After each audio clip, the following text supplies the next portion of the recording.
ala kulli hal, cet article est intéressant. On va dire qu'il y a une évolution sur comment aborder la problématique du salafisme, même si il y a toujours eu des chercheurs objectifs. Personnellement, j'envisage le phénomène de la radicalisation, entre guillemets, parce qu'il faut définir qu'est-ce qu'une radicalisation, sous l'angle anthropologique notamment. C'est-à-dire que c'est le phénomène de mondialisation qui prône la violence à tue-tête et le sentiment de frustration qui fait suite notamment à la lourde campagne islamophobe qui eut lieu après les événements, après le 11 septembre et qui a engendré les émeutes voilà, de 2005. Et bien sûr, l'État il n'a pas comblé ce vide ou cet appel, elle n'a pas répondu à cet appel de détresse des banlieues.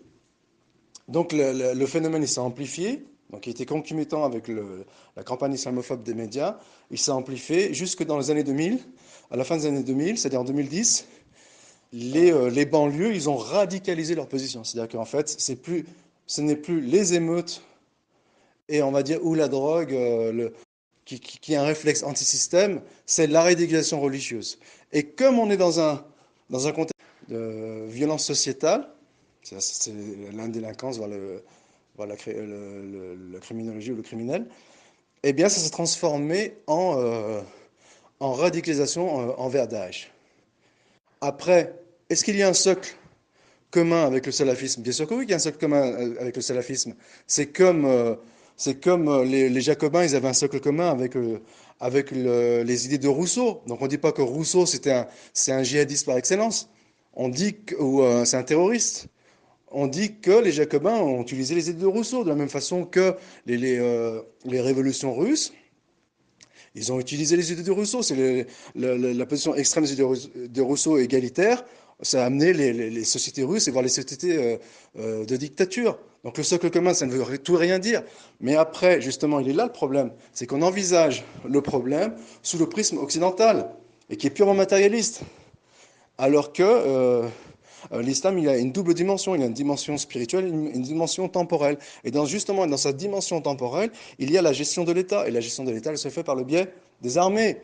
En l'occurrence, c'est exactement la fonction du djihad. Donc oui, il y a un djihad dans l'islam. Et oui, l'islam appelle à la violence. La violence, on va dire, une violence légitime et légale. Je dirais même c'est une violence anthropologique qui font que des civilisations s'opposent dans le cadre d'une hégémonie. Oui, ça pose aucun problème. Mais le fait est qu'actuellement, dans un climat où l'hégémonie, elle est du côté de l'Occident, et elle va forcément voir d'un mauvais œil euh, ces anciens, ces anciens, comment dire, rivaux, auxquels qu'on a confinés dans le domaine qui est purement spirituel et auquel on demande de s'émanciper et de rejoindre la pensée occidentale. Donc c'est ce qu'on veut, on veut rationaliser l'islam avec les mouvements rationalistes modernes. Donc ça n'a absolument rien à voir avec le fait de savoir si l'islam, elle peut s'adapter au monde moderne en mettant sa violence de côté. Ce débat, il est vicié.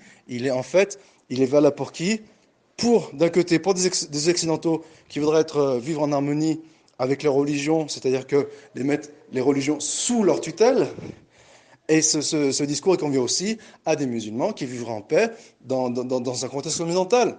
Mais pour celui qui a un discours polémiste, ou celui qui a un discours, on va dire, qui tend à faire le contre-pied à la pensée occidentale, et qui a un discours, on va dire, apologiste envers l'islam, et bien sûr que cette vision ne le conviendra pas, ou du moins il émettra certaines nuances qu'on vient de faire à l'instant, mais surtout, et là j'en ferai la conclusion, c'est que effectivement ce discours de la part du devoir n'est pas aussi propagandiste, manichéen et binaire qu'ont pu être les médias de grande masse, voire même des instances islamologues qui ont un parti pris flagrant et qui, de mon point de vue, sont des activistes. En cela, il y a une islamologie, elle est de deux types. Il y a l'islamologie objective, qui viennent de chercheurs objectifs, même s'ils sont sous la coupe de l'État français, qui a forcément des objectifs qui rejoignent ses intérêts, et il y a des islamologues qui sont engagés. Et c'est d'eux qu'on aura un discours, même s'il propose certaines nuances, qui, en définitive, n'émet aucune nuance. Voilà, qui c'est manichéen, binaire, voire stigmatisant.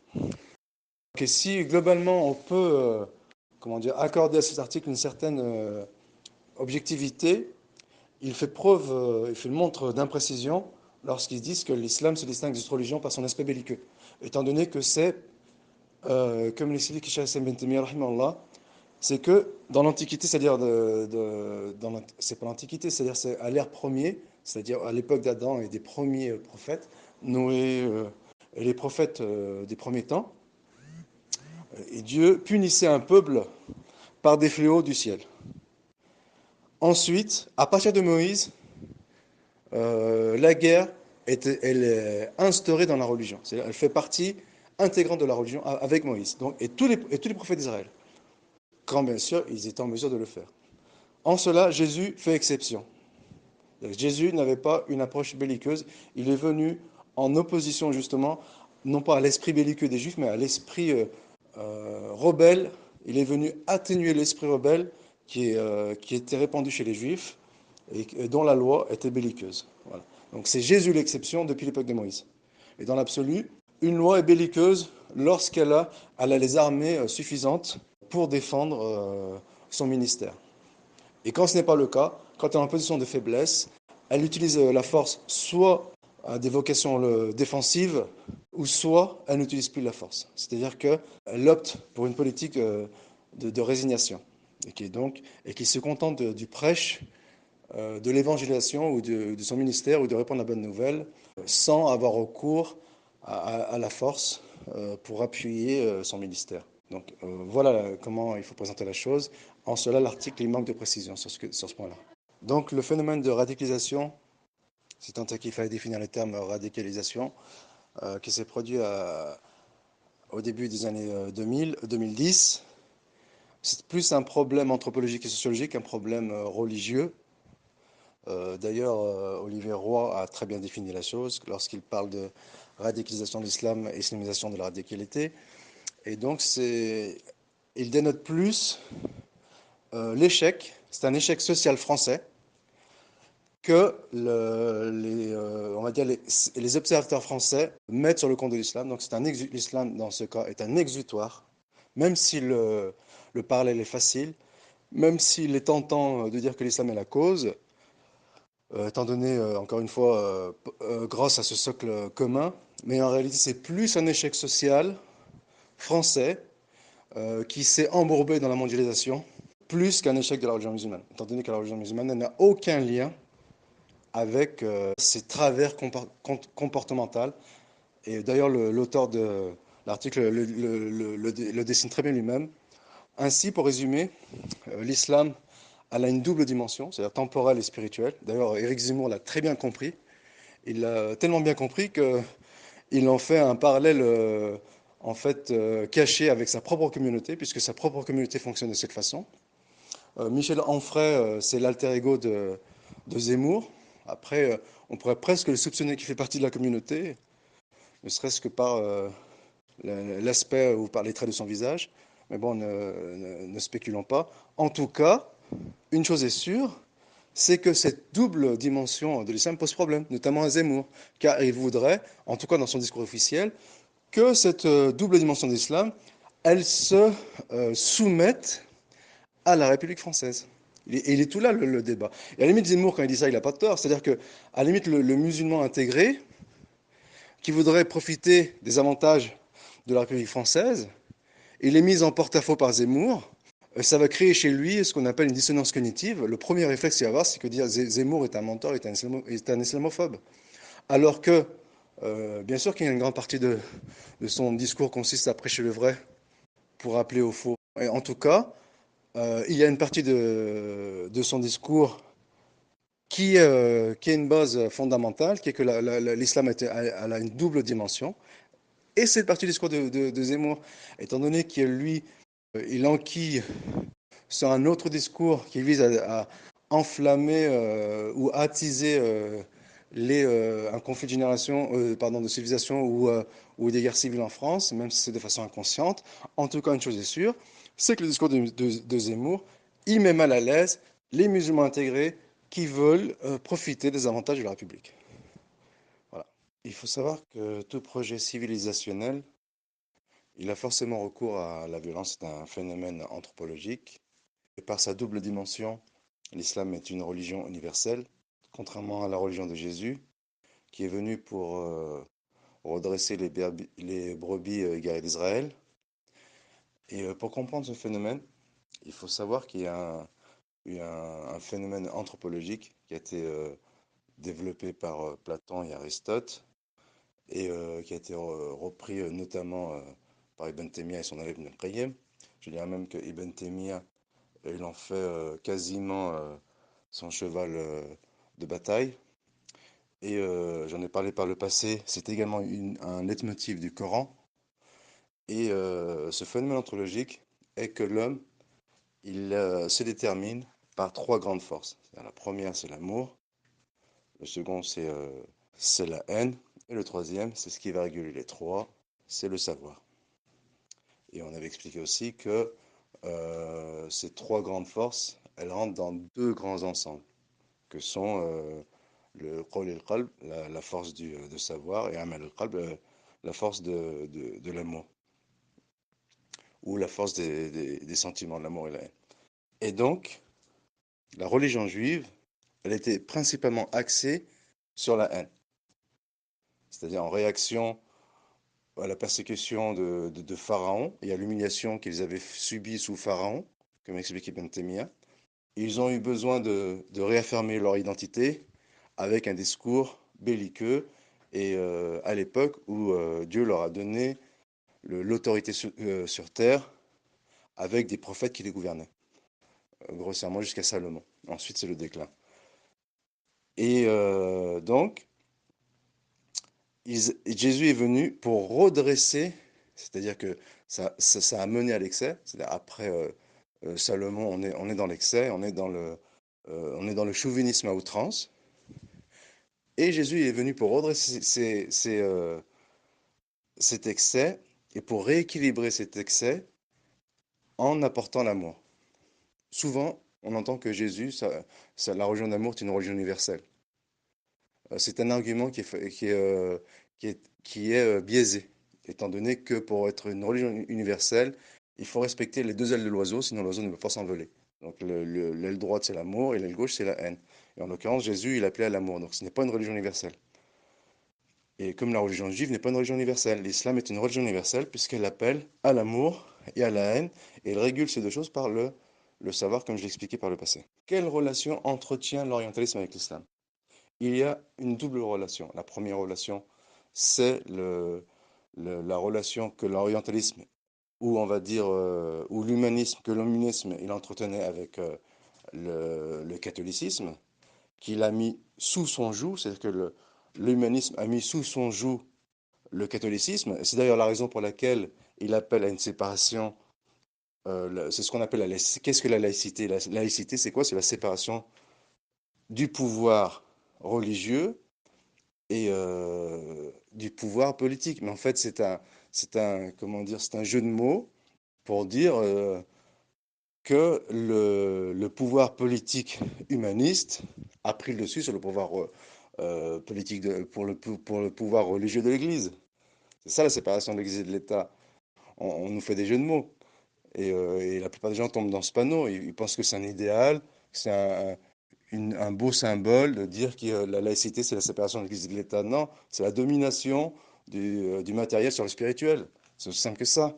Et donc, l'humanisme, qui est actuellement, qu'on emploie vulgairement sous le terme de la République, en France, il a pris le dessus sur l'Église. Donc c'est une première relation, une première relation que l'orientalisme il a avec le religieux. C'est la domination sur le catholicisme. Donc on essaie actuellement à appliquer sur l'islam ce qu'on a appliqué sur le catholicisme, en sachant que l'adversaire principal des humanistes, c'est le catholicisme.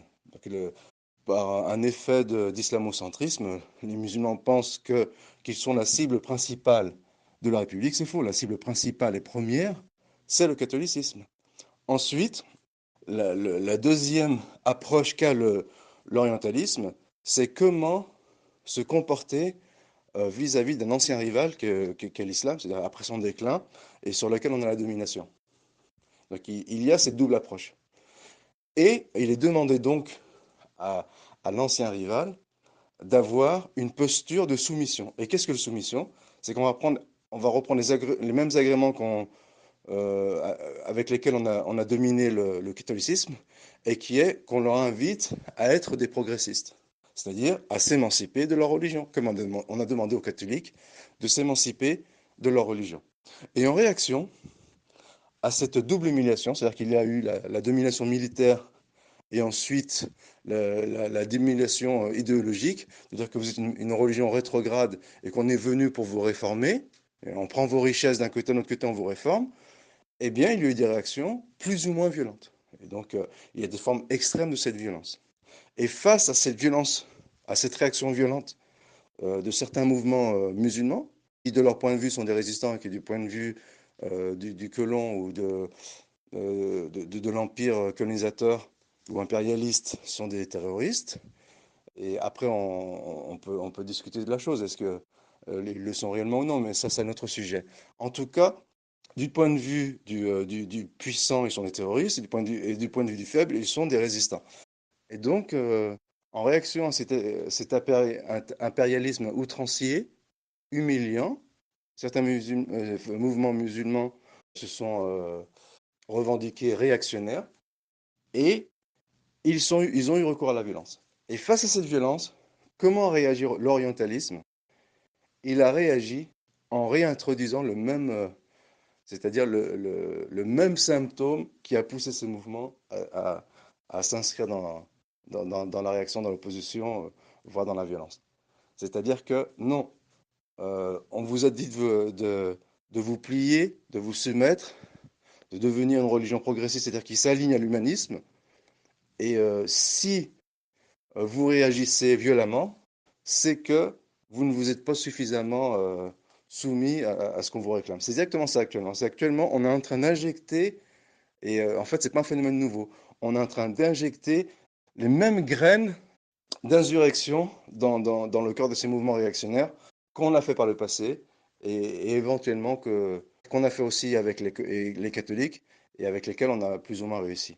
Voilà ce discours. Et ça, on le ressent dans cet article. Dans l'article, on dit, vous, musulmans, si vous voulez vous intégrer en France ou si vous voulez réussir en Occident, il faut que vous vous pliez à l'humanisme matérialiste qui représente la force politique, donc avec son pendant spirituel qu'est la laïcité.